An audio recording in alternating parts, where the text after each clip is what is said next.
अब है संकटकालीन शक्तियों का मूल्यांकन।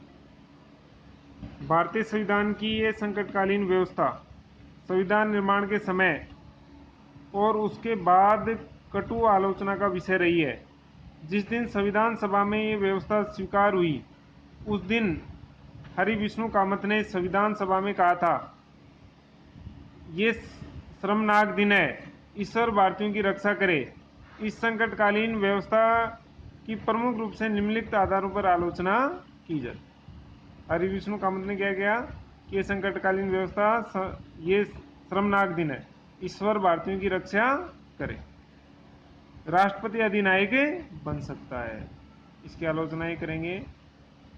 आलोचकों के अनुसार संविधान में ऐसी कोई धारा नहीं रखी गई कि राष्ट्रपति मंत्रिमंडल के परामर्श पर ही अपने इन अधिकारों का प्रयोग करेगा।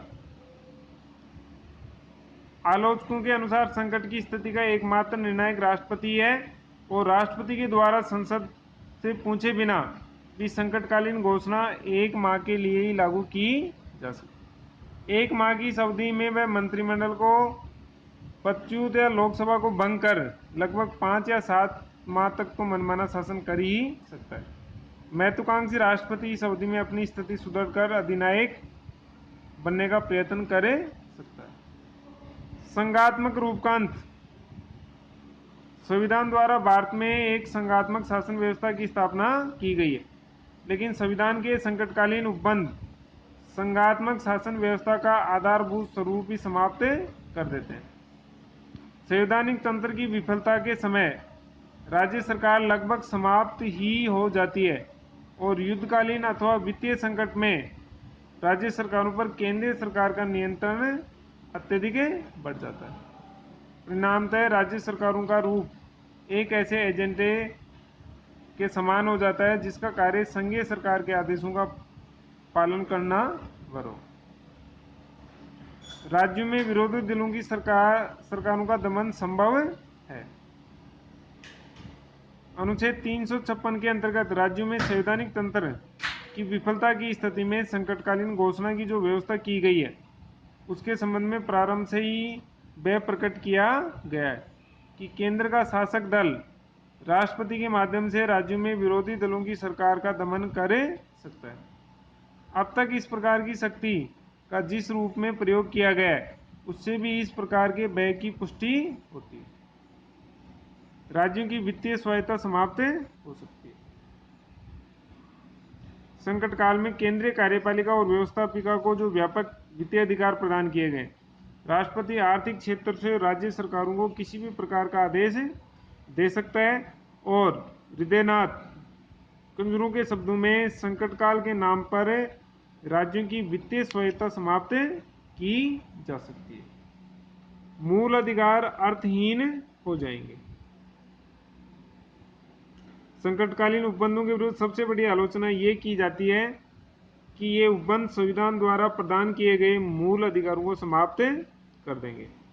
America, England, Canada, Switzerland, Australia आदि किन्हीं भी देशों के संविधान द्वारा कार्यपालिका को नागरिक अधिकार और स्वतंत्रताओं को प्रतिबंधित करने की इतनी व्यापक शक्तियां प्रदान नहीं की जितनी कि भारतीय संविधान द्वारा। संविधान सभा के अनेक प्रमुख सदस्यों ने संकट काल के अंतर्गत मूल अधिकारों को समाप्त करने की इस व्यवस्था को प्रजातंत्र के लिए घातक बताया था।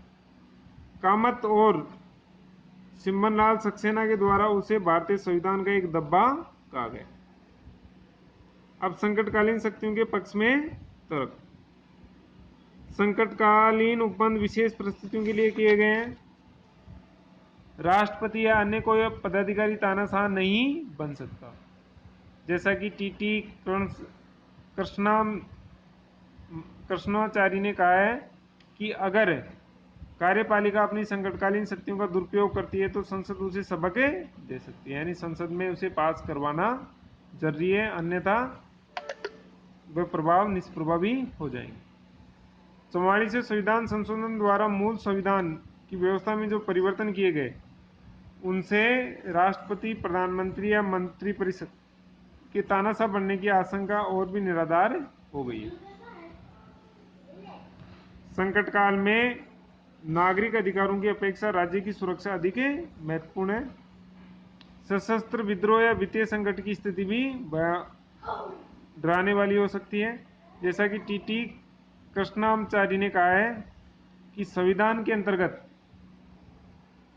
की गई संकटकालीन व्यवस्था को एक आवश्यक बुराई के रूप में स्वीकार करना होगा, क्योंकि इन प्रबंधों के बिना संविधान नीचे नीचे। अरे मैं क्लास चल रही है ना।